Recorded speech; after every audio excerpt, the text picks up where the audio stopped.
Fala galera, o assunto de hoje é bom, hein? Vamos falar sobre descanso. Aliás, como que você está descansando? Você tem se planejado para parar, para descansar, para dar um pit stop no meio do seu dia? Eu acho esse tema super importante porque normalmente a gente deixa para descansar quando dá. Se der tempo, no tempo livre. E poucas pessoas param de fato para planejar esse espaço e esse tempo livre, esse momento de descansar. No início desse ano eu estava conversando com as meninas da minha mentoria e várias delas comentaram assim, nossa, não consigo nem pegar no planejamento, parece que eu não consegui descansar. E quando a gente pensa em descanso, significa abrir espaço para que outras coisas possam acontecer com mais tranquilidade. Pensa só, uma similaridade que a gente tem com carros de Fórmula 1, por exemplo. Depois de um nível de aceleração, o carro ele precisa parar. Ele precisa fazer um pit stop para recarregar, trocar os pneus, né? Fazer ali uma manutenção para que ele possa voltar à aceleração. Com os seres humanos é a mesma coisa. Depois de um período de aceleração, depois de um período extenso de produção, a gente também precisa parar, a gente também precisa de descanso. Esse conceito de descanso, para mim, ficou muito mais claro depois que eu li o livro Descansar, do Alex Sojung. Nesse livro, ele fala sobre o desenho de descanso, o design de descanso. E, na verdade, a gente acha que descanso é só ficar ali com o pé para cima, mas ele pode vir de diversas formas, né? Pode vir de um cochilo, pode vir daquela deitada no sofá, pode vir de uma caminhada, pode vir de um momento de brincadeira, por exemplo, ou até mesmo naquele momento que você está ali estudando alguma coisa que você gosta, mas você está descansando a mente com um assunto que é tranquilo para você, né, que é do seu interesse. Então o descanso ele pode vir de diferentes maneiras para diversas pessoas. Quando a gente fala de descansar, significa dar esse espaço mesmo para que você possa fazer novas conexões e relaxar a sua mente, ter esse período de manutenção.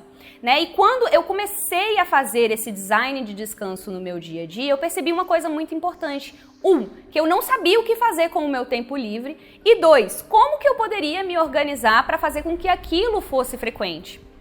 Esse conceito de descanso ficou muito mais claro para mim depois que eu li o livro Descansar, do Alex Sojung, onde ele fala um pouco do design de descanso, do desenho de descanso e como que você pode fazer para de fato descansar. E quando a gente pensa nesse momento de respiro, nesse momento de pausa, normalmente vem ali aquela imagem da pessoa parada, sentada, com os pés para cima, simplesmente fazendo nada. Mas o design de descanso, ele envolve uma série de coisas, inclusive a diminuição da sua carga horária e também uma organização para que o seu trabalho funcione de uma maneira otimizada, né? Então você não precisa trabalhar mais, você precisa trabalhar de uma maneira mais inteligente. A partir do momento que você se organiza para trabalhar de maneira mais inteligente, você consegue otimizar esse tempo de trabalho e tem um período maior para você poder descansar. E nesse livro, inclusive, o autor recomenda e fala que um período ótimo de concentração é de 4 horas e que depois de 4 horas a nossa capacidade cognitiva ela vai diminuindo. Então um dia ideal de trabalho seria um dia de trabalho de 4 horas, eu sei. Na realidade, tá difícil, né, da gente chegar nesse nível aí de 4 horas. Mas mesmo que a gente tenha aí 8 horas, 9 horas ou 10 horas de trabalho, é importante que ainda assim a gente avalie esse design de descanso, otimizando o nosso trabalho, deixando ele mais organizado e trabalhar de maneira mais inteligente para que seja possível incluir outras coisas. Um cochilo, uma caminhada, bom sono, esses momentos que de fato a gente para. Né? E várias pessoas descansam, por exemplo, lendo um livro ou vendo um filme, consumindo informações. O que é importante de levar em consideração é que essas informações não podem pesar mais no seu fluxo, porque se leva você a um estado de aceleração, de mais pesquisa, de mais conteúdo, você não está descansando a sua mente. Então olhe para conteúdos que vão te ajudar a relaxar. Às vezes é aquela série meio besta no Netflix, às vezes é um livro mais sossegado, mais água com açúcar, sabe? Isso ajuda a gente a acalmar a nossa mente. Então como que a gente pode fazer para ter um desenho de descanso, se planejar para de fato descansar? Uma coisa que você precisa entender é o que deixa você mais tranquilo, o que deixa você descansado. É tirar um cochilo, é dar uma parada, é fazer uma caminhada, é ir para o meio da natureza, é ler um livro. O que ajuda você a entrar nesse momento de respiro? Isso é importante, porque aí você tem uma série de coisas que vão te dar mais informações sobre o tempo que você precisa para realizar, né, esses momentos, para ter de fato esses momentos no seu dia a dia. Quero compartilhar aqui com você quais são as minhas regrinhas para fazer esse design de descanso acontecer. E elas são simples, tá? Como que eu faço na prática? todo dia eu tento ter pelo menos 1 hora de descanso no meu dia, um momento que eu consigo relaxar, fazer essa pausa, fazer esse pit stop. Também gosto de ter um dia na semana. Até sabáticos podem ser considerados sim como descanso e eles não precisam ser de 1 mês de sabático, 1 ano de sabático para você poder descansar. Eu, por exemplo, pratico um sábado meio sabático, onde eu me desconecto ali de tecnologia, não olho Instagram, não olho e-mail, não olho WhatsApp, porque isso me ajuda a dar uma descansada. É tanta informação, né, que vem através dessas redes que a gente dá uma distanciada disso, já deixa a cabeça mais tranquila. Então, 1 vez por semana, se não dá no sábado, eu faço no domingo, eu gosto de dar essa desconectada e ter um sabático ali, um dia de descanso, né? E principalmente, nesse dia eu evito trabalhar. Às vezes eu dou uma estudada, escuto música ou qualquer coisa assim, mas evito trabalhar porque o trabalho, ele cansa, né? Então, se eu quero descansar, eu dou uma distanciada desse lugar de trabalho também. Então, um dia na semana. E depois de uns 3 meses de trabalho, eu gosto de tirar 1 semana de descanso também. E essa semana pode ser, de repente, para ir para a natureza, acampar, tirar umas férias,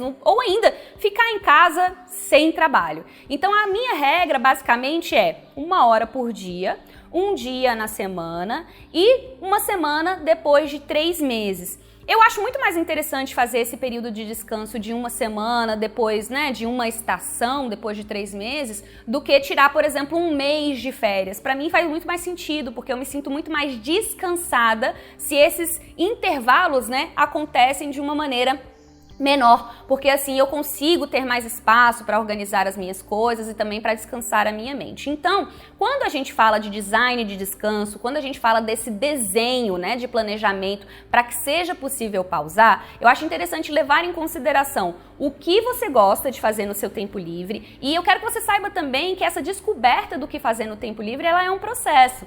Quando eu comecei a me organizar mesmo e conseguir mais tempo no meu dia a dia, principalmente com a organização digital, né, que eu consegui ter menos distrações e menos interrupções e fui ganhando mais atenção e, consequentemente, mais tempo, eu percebi que eu não sabia muito bem o que fazer com esse tempo livre. Gosto de ver filme, gosto de ler, mas isso eram coisas que já estavam na minha rotina de alguma forma organizadas. E eu fiquei pensando, nossa, o que eu vou fazer com esse tempo livre? Foi quando começou a surgir a minha vontade de aprender um pouquinho melhor sobre música, discotecar e tudo mais, e aí eu percebi aquele hobby novo. E quando eu notei esse hobby novo, eu falei, vou estudar isso, e não ficou aquela coisa pressionada, sabe? Preciso estudar isso, mas uma coisa de diversão que me ajuda a descansar a mente. Então, vai observando no seu dia a dia o que vai te trazendo esse nível de satisfação e não cobrança, e que seja bacana para você e que te traga esse lugar mesmo de descanso. E é uma descoberta, o que fazer no nosso tempo livre, muitas pessoas não sabem o que fazer no tempo livre porque simplesmente não tem